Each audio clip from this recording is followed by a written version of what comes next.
Gloria al Señor.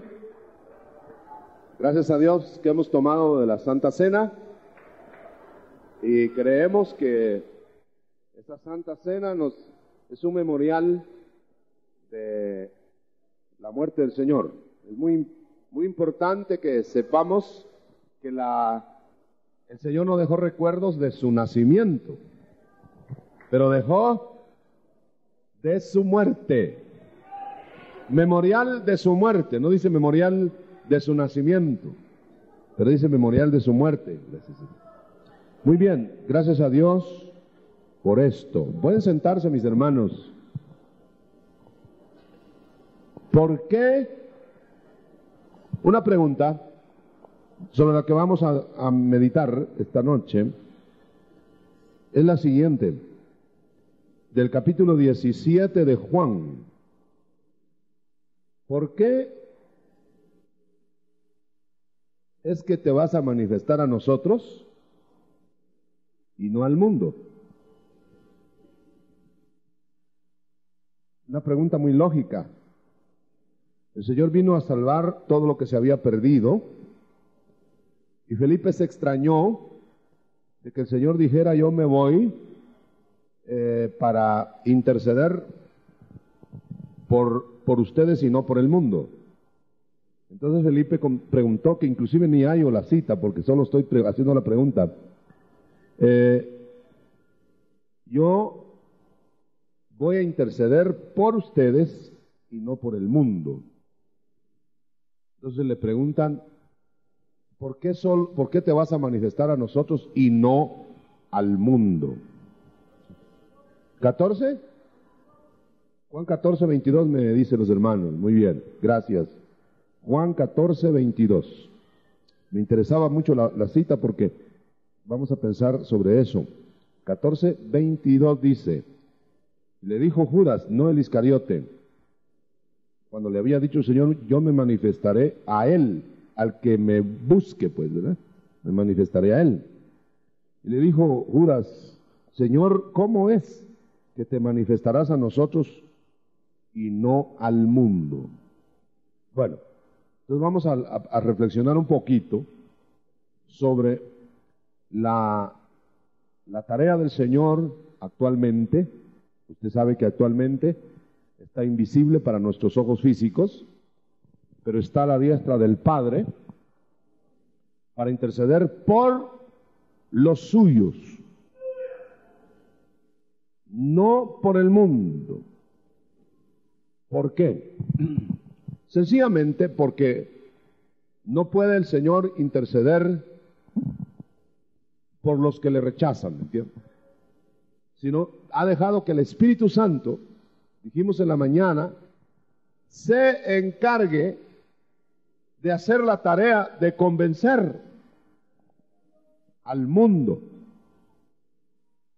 Entonces, si el Espíritu Santo está haciendo la tarea de convencer al mundo pecador, entonces no va a interceder el Hijo, sino hasta que ese candidato que el Espíritu está aportando las pruebas, redarguyéndolo de pecado, y que le va a activar la fe común que todos tienen para poder optar y ser salvos, para que no puede el Hijo interceder por el tal hasta que el Espíritu Santo lo haya le haya decidido, le haya ofrecido.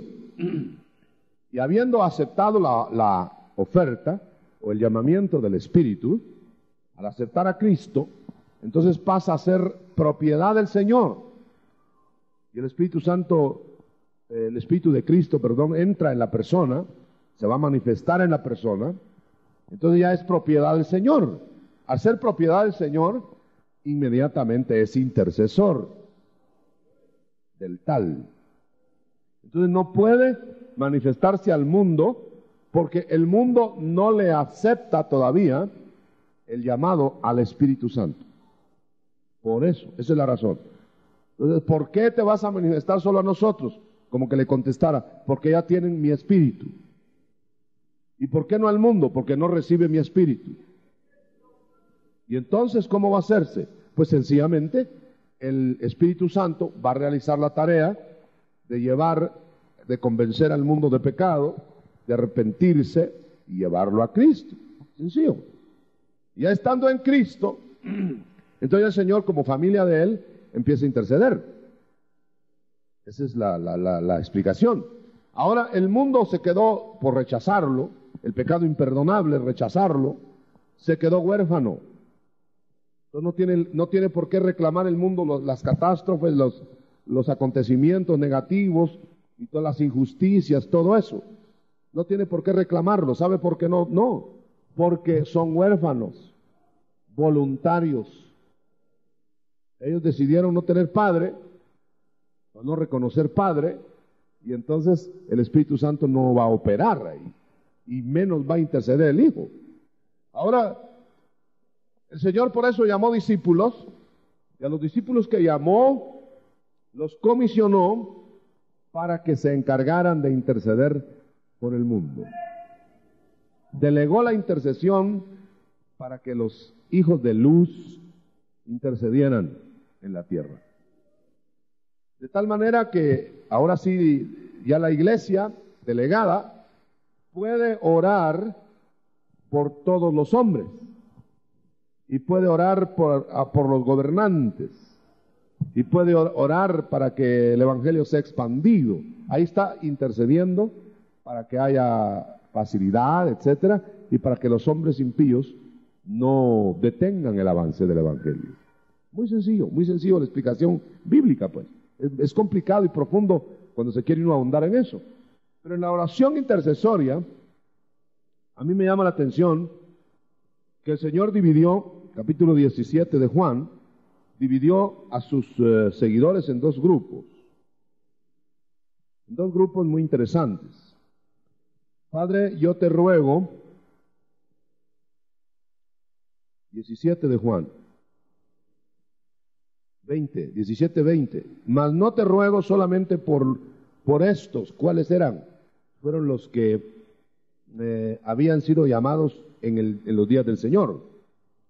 Yo no te ruego solo por estos, sino que te ruego también por los que han de creer en mí, por la palabra de ellos, para que todos sean uno, como tú, oh Padre, en mí y yo en ti, y también estos sean uno en nosotros, para que el mundo crea que tú me enviaste. Entonces, está diciendo, yo voy a tener un grupo, Padre. Bueno, Él recibió el plan, ¿no? Cristo recibió el plan, está agradeciendo.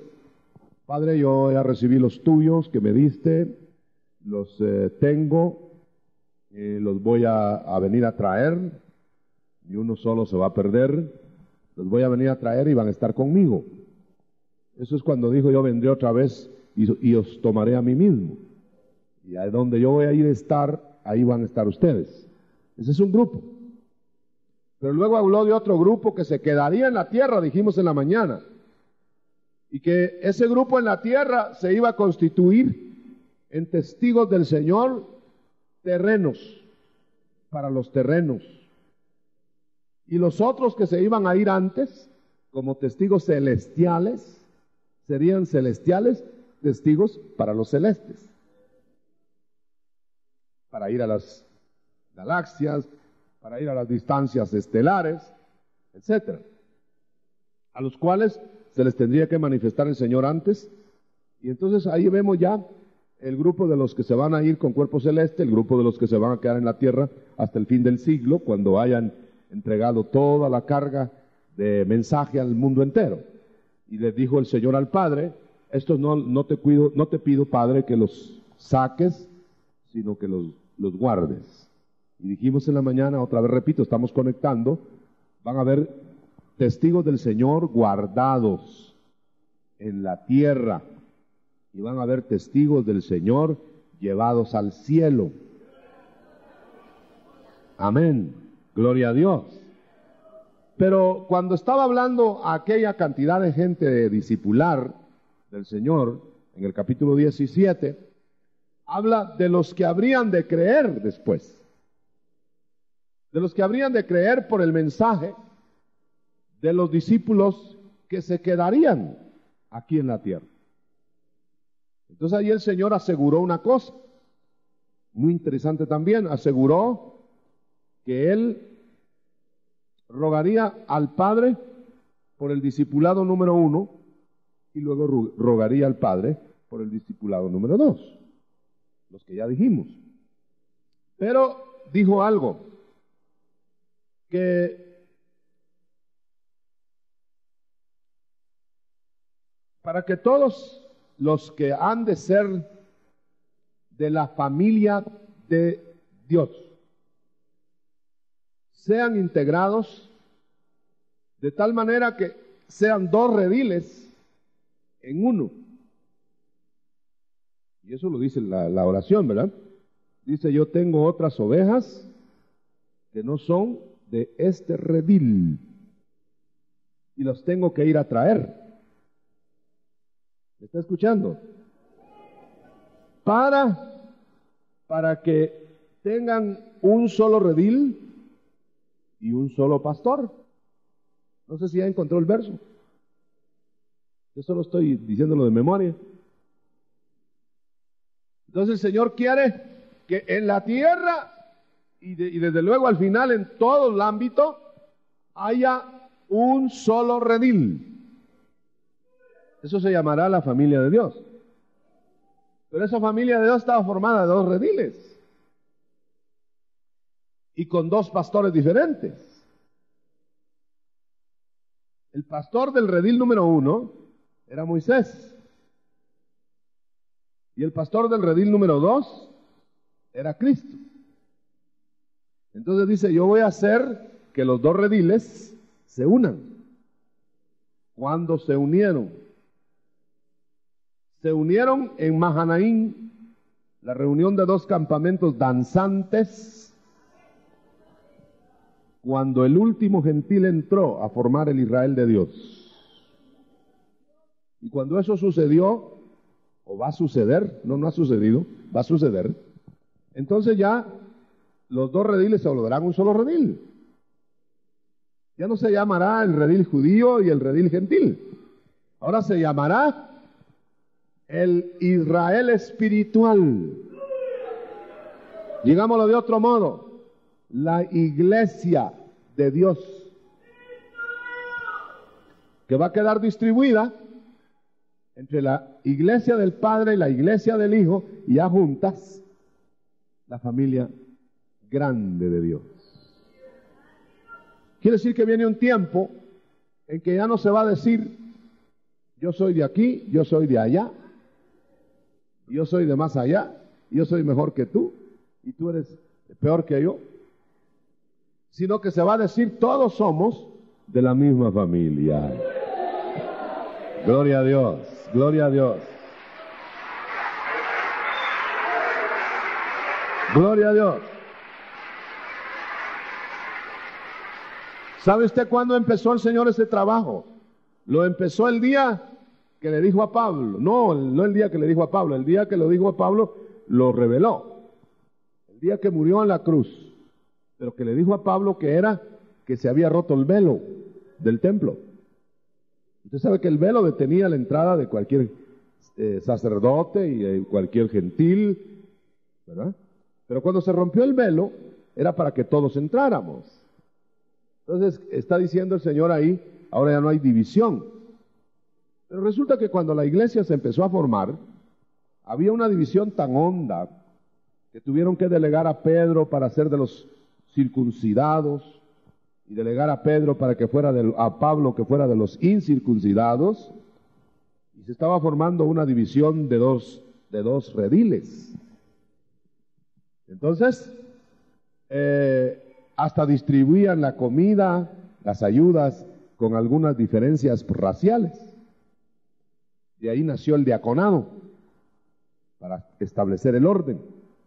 Y entonces nace una iglesia que al final resultó no siendo ni judía ni gentil. Era una nueva criatura, un nuevo nacer, una nueva estructura. Y cuando eso sucedió, Estaba pues entonces, había que elegir entre los dos pastores. Entonces se presentó la candidatura. Seguimos con Moisés, ya eran de la iglesia y estaban preguntándose, capítulo 15 de los Hechos. ¿Seguimos con Moisés y nos cambiamos a Cristo o seguimos con Moisés y Cristo? De ahí nació el legalismo. Entonces el legalismo quiere decir oírle a Moisés y estar con Cristo también, que no se puede. No se puede. Eso sería servir a dos señores. Y Pablo recibió la revelación que ser legalista sería como tener dos maridos. Usted sabe que la iglesia la asemejan a una mujer, pero con dos maridos en ese caso. ¿Cuáles? Moisés y Cristo. Entonces cuando una iglesia, una congregación está legalizando, está diciendo mi jefe, como le dijeron los fariseos al Señor, nosotros sabemos que Dios sí le habló a Moisés, pero a decían refiriéndose a Cristo, no sabemos si le habló o no, porque no creían en él. Pero los que creían sabían que Cristo no solo le había hablado más que a Moisés, sino que era Dios mismo. Aleluya. Y se los dijo el Señor a los de la antigüedad, porque les dice, Moisés era siervo en la casa, yo soy el constructor de la casa. Entonces los judíos se quedaron entre a quién iban a obedecer al fin, ¿verdad? Pero ahora quedó derogado por muerte del testador Moisés, texto antiguo de la letra, quedó derogado en pro del nuevo esposo, que también tuvo que morir para hacer efectivo el testamento nuevo. Y nos quedamos con que el primer esposo, la ley, no resucitó para vida con nosotros el testador. Pero el nuevo testador resucitó para nosotros. Entonces nos quedamos viudos de Moisés, pero no nos quedamos sin esposo, sino que nos casamos con el que vive para siempre. Aplauda de gratitud al Señor.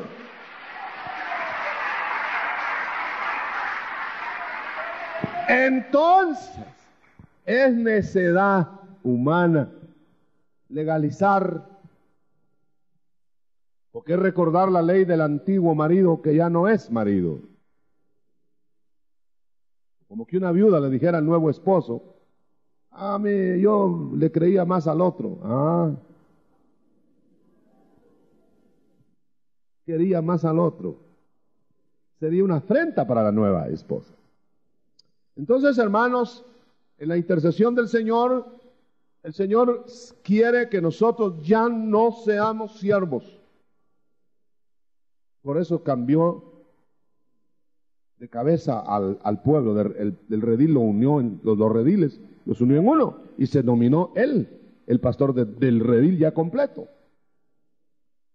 Y entonces tenemos que funcionar a la luz de las enseñanzas del nuevo dueño del redil. Y las ordenanzas son las mismas para el que era redil de acá y para el que era redil de acá.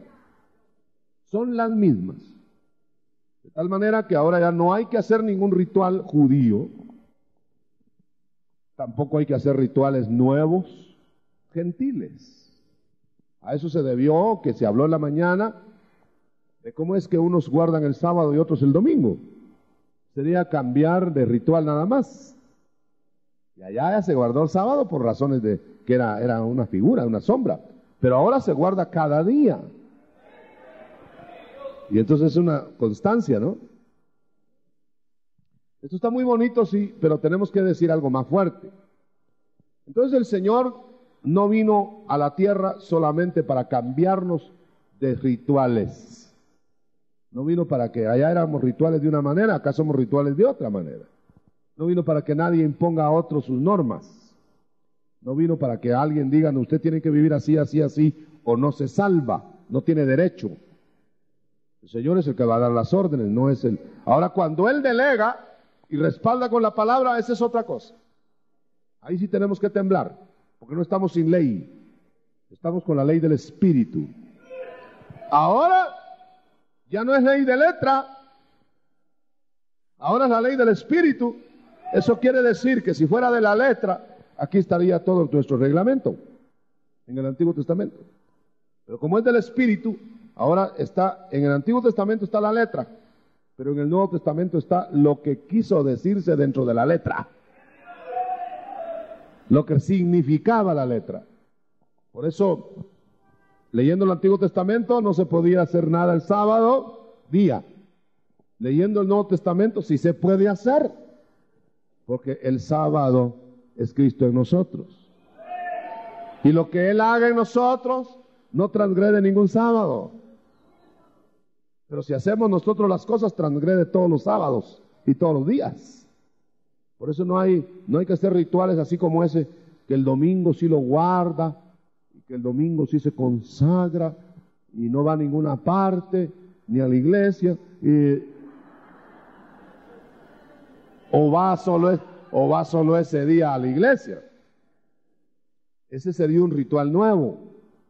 No le digo que no venga el domingo a la iglesia, pero entonces ya no depende de venir a la iglesia o de no venir a la iglesia, porque ya la verdadera iglesia, el verdadero templo, está con usted en todos lados, a donde quiera que vaya. Gloria a Dios. Gloria a Dios. ¿Lo cree usted así, hermano? Muy bien. Entonces aquí en el 17 de la intercesión hay algunos detallitos muy importantes. El Señor dice que manifestó su nombre a los que le dio. Ahora el verso 6. Pero fíjese que dice, a los que me diste, a los que del mundo me diste. ¿Cómo así?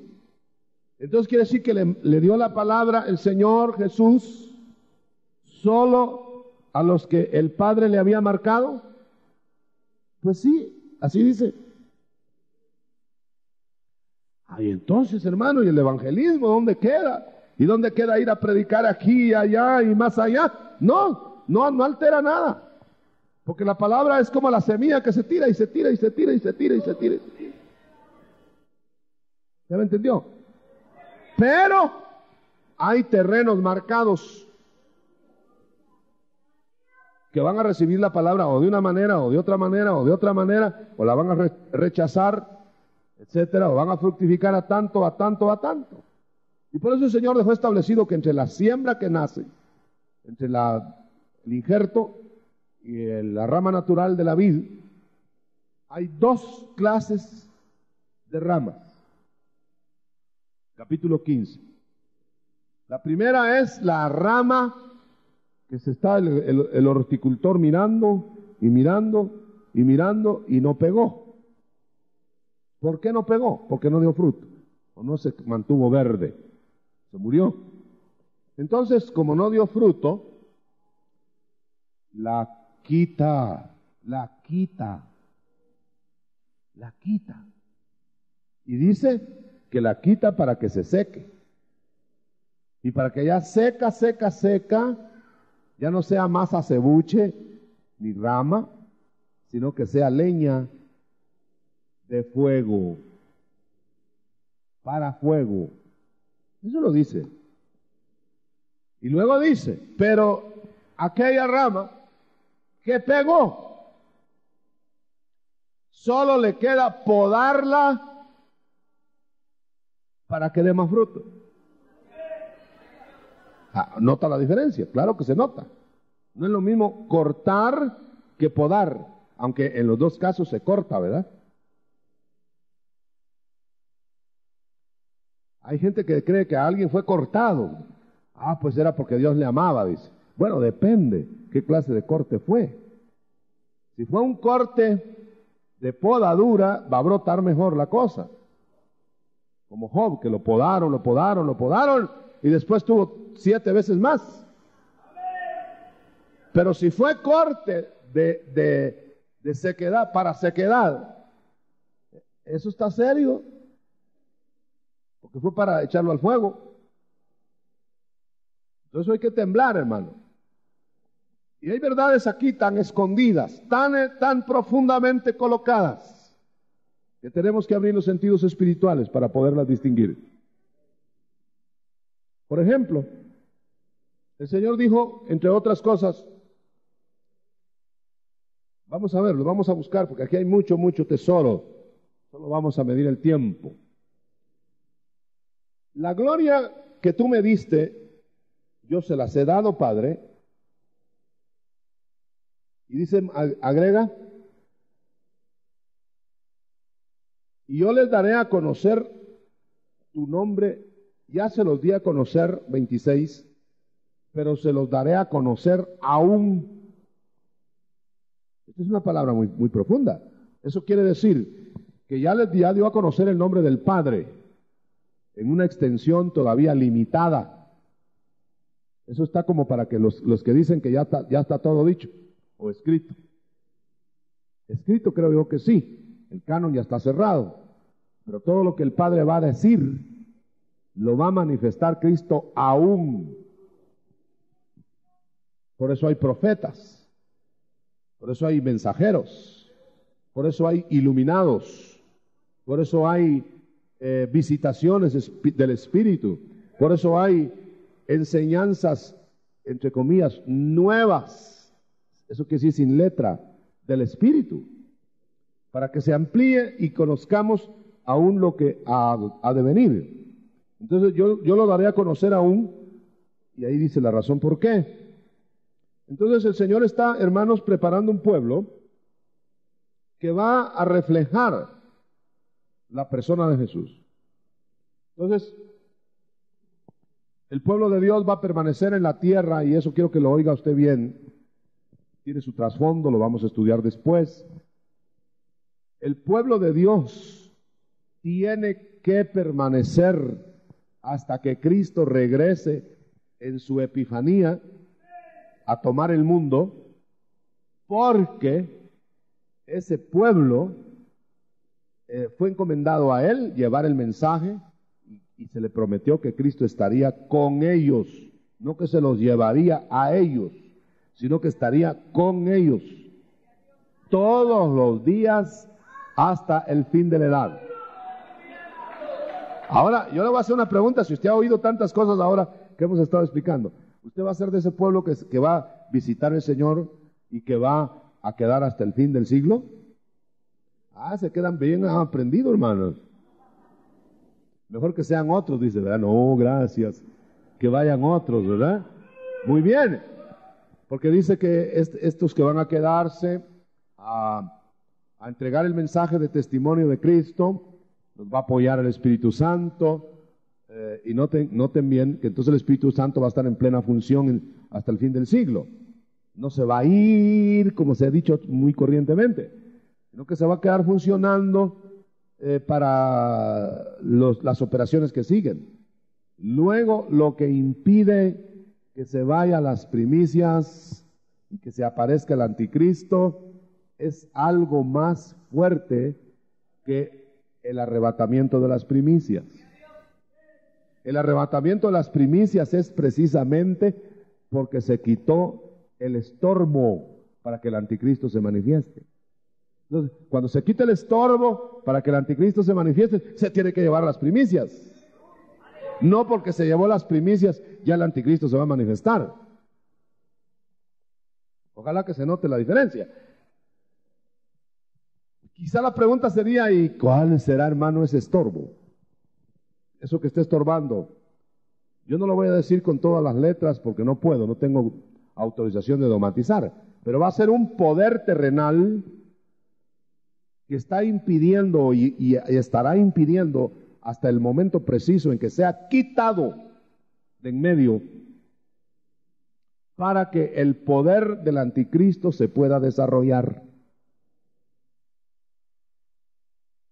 Va a haber un poder en la tierra, como en ese tiempo lo era el Imperio Romano, que va a hacer que el anticristo todavía no se pueda manifestar. Pero ese poder va a declinar y va a ser quitado. El que tenga oídos oiga. Y cuando sea quitado, se manifiesta el anticristo. Pero se van las joyas, ¿verdad? ¿Pero qué queda abajo? Queda una falsa iglesia que acompañará al anticristo manifestado. Y esa falsa iglesia se enfrentará a la verdadera iglesia, cuerpo místico. Porque aquel otro será el cuerpo místico del anticristo. Y este otro será el cuerpo místico de Cristo. ¿Dónde hay salida ahí para el cielo? Solo muertos. Ahora, antes de que llegue el ascendimiento de las primicias, hay un escape por las primicias, yéndose con las primicias. Pero una vez se quedó el cuerpo místico a pelear las batallas del espíritu y preservado, cuidado el cuerpo, ahí está. Padre, el mundo yo te pido que los guardes. Ahí los va a guardar el Padre, pero los va a guardar en medio de las plagas del final. Espero estarme explicando. Entonces vale la pena, pero de una manera grande vale la pena prepararnos para ser no de los sorprendidos por el día malo. Velad y orad y percibid, preparaos para el día malo. Qué tremendo. ¿Quién se prepara para el día bueno? Y por no prepararse para el día bueno, se van a tener que preparar para el día malo. El día bueno es cuando el Señor va a llevar lo que se preparó. Las vírgenes que tienen su doble porción preparada. Y va a tener con mucho sentimiento que decirles a las otras vírgenes, lo siento mucho, pero así no los puedo yo trasladar. Ustedes no se prepararon, ustedes tienen que ir a prepararse, llenarse del aceite, y es otro programa. ¿Me explico, hermano? ¿Me estoy explicando? ¿Sí? Lástima que no es escuela dominical, ¿verdad? Es para preguntas, pero vamos a terminar redondeando esto. Todavía tenemos unos minutos, pero sí quisiéramos aprovecharlos para decirle algo más. Esto explica por qué dijo el Señor, verso 14 del 17, yo les he dado tu palabra, Señor, a los míos que me diste. Ya le dije que seleccionó, ¿verdad? Por eso dijo el Señor, no me eligieron ustedes a mí, yo los elegí a vosotros. Entonces dice en el 14, yo les he dado tu palabra y el mundo los aborreció. Como tampoco, los aborreció porque no son del mundo, como yo tampoco soy del mundo. Entonces le dio su palabra plena a los que venían en él y que vendría a traerlos para que estuvieran con él donde él estuviera. Voy a leer para aclarar esto el verso 6. Yo he manifestado tu nombre a los hombres que del mundo me diste. Tuyos eran y me los diste y han guardado tu palabra. Mire qué peligroso es no guardar la palabra, hermano. Como que el guardar la palabra, el deseo de guardar la palabra es una marca de los que están esperando el traslado. Usted se ha fijado cómo hay gente, pero bastante gente, aunque no sea de hecho, pero sí de acción, que no les interesa la palabra de Dios. Se pueden pasar muy bien un mes sin la palabra de Dios, como aquella viejecita que puso sus anteojos en la Biblia alguna vez que la leyó y nunca más volvió a hallar los anteojos porque nunca más volvió a leer la Biblia. Y cuando a saber cuánto tiempo había pasado y tuvo que comprar los anteojos, abrió su Biblia y ahí estaban sus anteojos originales. Eso lo adelantó porque entonces quiere decir que no muy leía la Biblia, ¿verdad? Y si vamos a su casa, si nos permitiera usted buscar su Biblia, a lo mejor ni la ha comprado, o si nos la permitiera leerla, la Biblia está pero nuevecita, llena de polvo también, pero nuevecita. Y si vamos a su casa y miramos si por alguna lectura, por ahí alguna nota, la Biblia está como para venderla por nueva, solo con una sacudida del polvo. Eso sería como que una amada le dijera a su amado, amado, mientras estuviste de viaje, tú sabes que yo te amo, me mandaste 20 cartas. Aquí te las tengo, bien perfumadas, bien bonitas, en una cajita especial, con olor muy grato, y cerradas, que nunca había abierto. ¿Cómo le van a creer que lo quería tanto que él perfumó las cartas pero no las leyó? ¿No le parece a usted aquellas Biblias que están en vitrinas especiales en las casas? Preciosas las Biblias, hermano, caras, bien de lujo, ¿no? Pero que nunca las han abierto. ¿Cómo pueden decir que aman la palabra? Así está el caso aquí. Entonces, dice, Padre, yo les di tu palabra y la han guardado. No solo la han leído, ni la han oído, sino que la han guardado. Qué interesante, hermano. Usted de los que guardan la palabra del Señor, el Señor dice que el que guarda su palabra es el que realmente le ama. Y que el que le ama, se le manifestará el Hijo, se le manifestará el Espíritu Santo y se le manifestará el Padre y harán morada en él. Aleluya. Aleluya. Dice alguien, ¿cómo quisiera que el Señor anduviera conmigo? Ame la palabra y guárdela y va a ver cómo va a andar con usted. Claro que Él anda con usted, pues puede andar con usted silencioso. Puede andar con usted callado. Pero si guarda la palabra, va a andar con usted y le va a comunicar. Y le va a hablar. Se lo voy a probar en un solo pasaje. Yo ya no les quiero llamar más mis siervos, dice el Señor. Porque el que es siervo, y mídalo usted ahora, mídase usted ahora, al que es siervo yo no le explico las razones de lo que está haciendo, dice el Señor. Ningún patrón le explica al siervo, tú vas a ir a hacer este trámite, porque a mí me interesa esto y el otro, y mira que, y le platica, no, le dice, tú vas a hacer este trámite. Y el siervo se queda muy bien, Señor, ni le pregunta para qué y por qué, ¿verdad? Porque sabe que no le va a decir, a lo mejor el patrón le va a decir, ¿a ti qué te importa? Anda a hacer eso, te vas. Un patrón humano, digo yo, ¿no? Pero el Señor no quiere que sean solo sus mandaderos. Dice, yo te he llamado, si yo vengo de donde tenía mandaderos que cumplían mi palabra, antes que la dijera, aún solo pensándola, ya estaban los ángeles, allá la orden. Yo no vengo a buscar siervos. Está bien que sea una escala. Yo vengo a buscar amigos. Porque al amigo no le dice usted me va y me hace tal trámite y cállese, no esté averiguando nada. No le dice así. Al amigo le dice, mira, haceme la campaña de ir.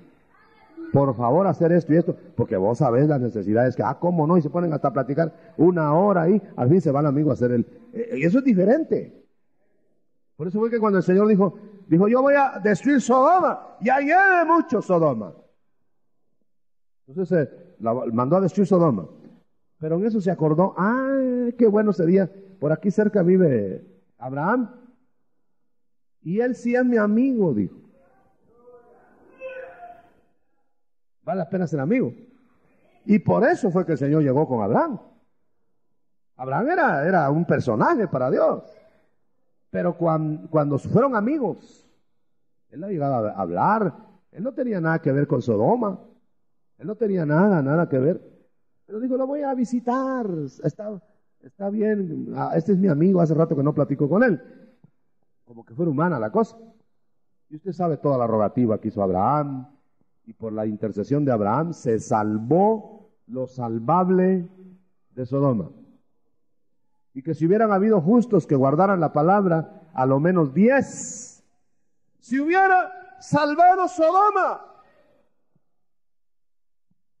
Esto quiere decir que hay mucha responsabilidad en los humanos, en la intercesión terrena, porque se hubieran salvado a saber qué situaciones, a saber qué momentos, si los amigos de Dios se unieran para interceder.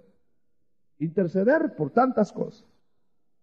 Entonces, hermanos amados, esta noche que es una noche de Santa Cena, en que no debiéramos solo estar haciendo Santa Cena de vez en cuando, sino debiéramos de repetirlo bajo ministración y bajo control y bajo vigilancia y como que pudiera decir bajo la autoridad de la iglesia en los hogares. Siempre que haya ministros adecuados, es decir, reconocidos, y aún con el sacerdocio paternal del jefe de casa. Porque debemos saber una cosa, que en la Santa Cena no se está solo rememorando, se está rememorando la muerte, como que dijéramos, por la muerte de mi Señor estoy yo vivo. Es una memorial. Pero cuando participamos de la Santa Cena, el Señor dijo, comerán mi carne y beberán mi sangre. Eso quiere decir que entonces hay un beneficio directo, consustancial. Es decir, operará algo al comerla para beneficio del cuerpo, de los miembros de su cuerpo místico. Interesante. ¿Por qué si van a haber juicios con el pan y el vino literales, por qué no van a ser literales las bendiciones? ¿O será razonable decir, las bendiciones van a ser así como promesas, en cambio los castigos van a ser? No, del mismo tipo. Del mismo tipo. Por eso hay que repetir más las santas cenas. Habría más limpieza continua en el cuerpo de Cristo.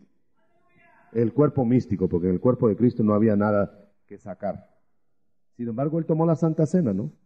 Porque era el ejemplo y todo esto, y era la comunión con el Padre, etcétera. Vamos a terminar con otros dos detallitos importantes. Así que en el verso 15 del capítulo 15 de Juan, dice, ya no os llamaré siervos, porque el siervo no sabe lo que hace su Señor, pero os he llamado amigos, porque todas las cosas que oí de mi Padre os las he dado a conocer.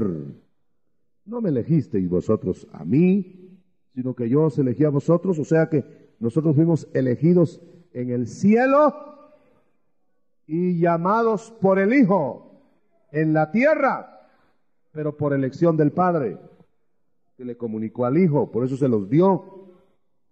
Y dice, y entonces para que todo lo que pidiereis en mi nombre al Padre, Él os lo dé. Os lo dé Él. Yo quiero que note usted solo este detalle. En algunas veces el Señor decía, para que lo que pidiereis al Padre, Él os lo dé. Él, el Padre. Pero en otras ocasiones decía, para que cuando pidiereis al Padre, yo lo haga.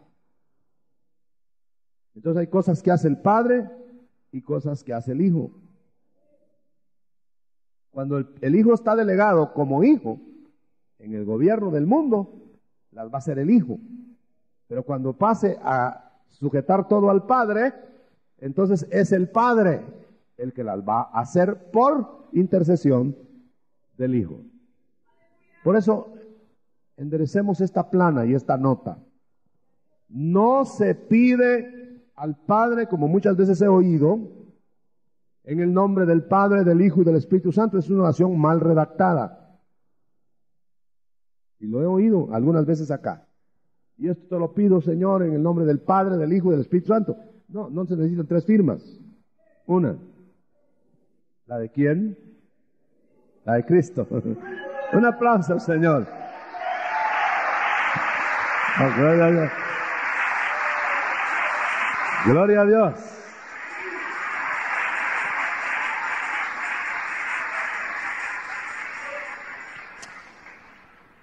Termino con esto. Los que son del Hijo, yo, dice el Hijo, les daré vida eterna. Porque el Padre me delegó que a los que Él me dio, yo les dé vida. Entonces el Hijo también es fuente de vida. Entonces hay otros a los que el Padre les da vida.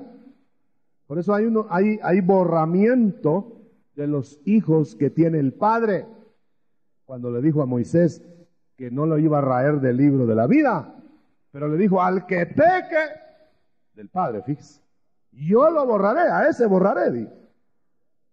A ese borraré, al que peque. Ahí está la sentencia. Pero usted no oye que el Hijo esté borrando.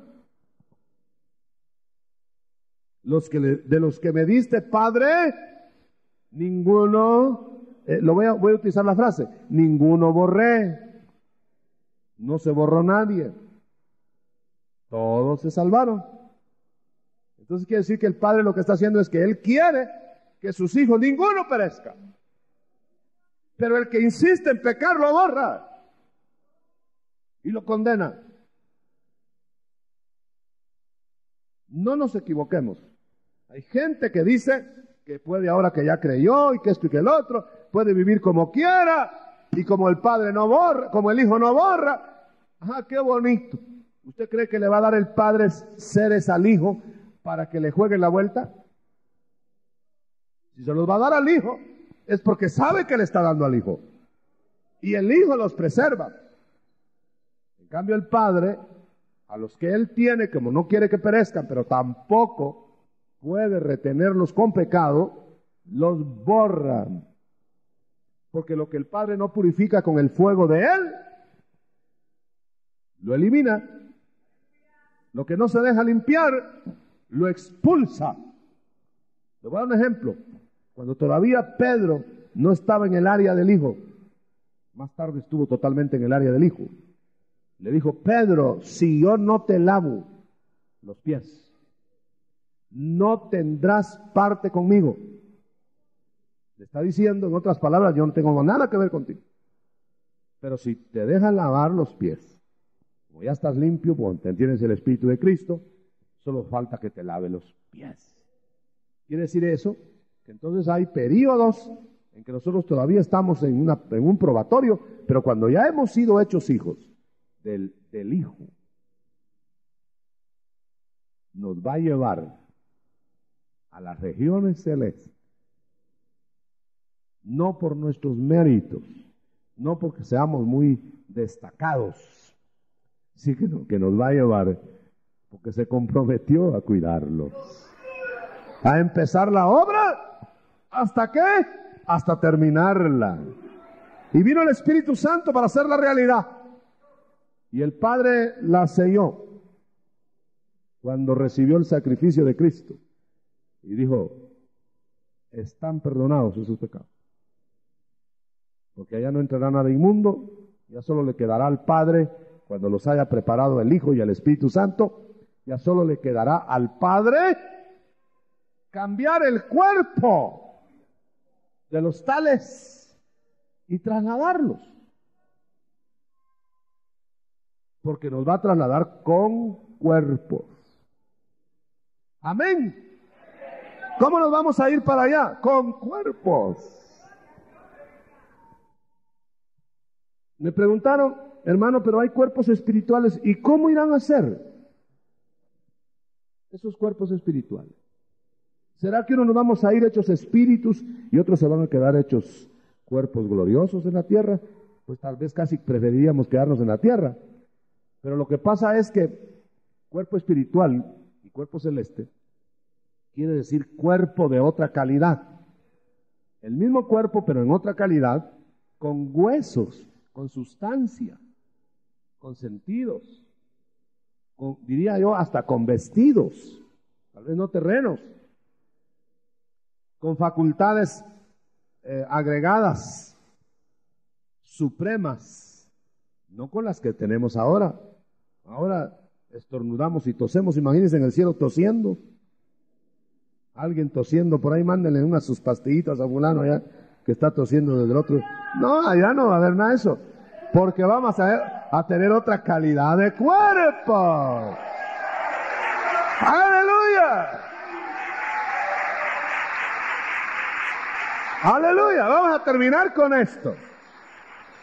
Vamos a levantar la mano todos los que tenemos achaques corporales. Ya no digo enfermedades, de ahí para abajo, ¿eh? Bueno, ¿ya lo levantó bien? ¿Usted cree que el Señor puede anticiparse a darle lo que le va a dar de todos modos?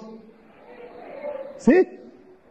Si no se lo diera hoy, de todos modos lo tiene asegurado para el final, porque no va a haber nada que no sea agradable a Dios. Ahora sí, con la mano levantada. Vamos a orar entonces por los achaques corporales, para que Él nos dé una muestra antes, que nos dé un anticipo en su programa. Así que nadie va a salir frustrado si el programa de Dios no se ajusta al suyo. Padre, mira las manos de los que estamos levantando, que tenemos achaques en el cuerpo, acechanzas corporales, enfermedades, opresiones, ligaduras. En el nombre de Jesucristo las estamos reprendiendo. En el poder del Espíritu, que baje tu sello, tu marca, y la ponga sobre aquellos necesitados. En el nombre de Jesús. En el nombre de Jesús. Gloria a tu nombre. Baje su mano. El Señor tiene un programa sobre usted. Ahora vamos a orar para que ese programa lo entendamos y lo aceptemos, aún más que la necesidad de una sanidad. A ver cuántos van a levantar otra vez la mano. Padre, que podamos entender, que podamos saber, como le dijeron a Pedro, lo que yo hago ahora no lo entiendes, lo entenderás después. Que podamos entenderlo para no atribuirte despropósitos. Haz tu programa. Bienvenido a tu programa. En el nombre de Jesús. Levante sus dos manos. Digan, en el nombre de Jesús. Tómelo. Tómelo. Ahora mismo. En el nombre de Jesús. En el nombre de Cristo.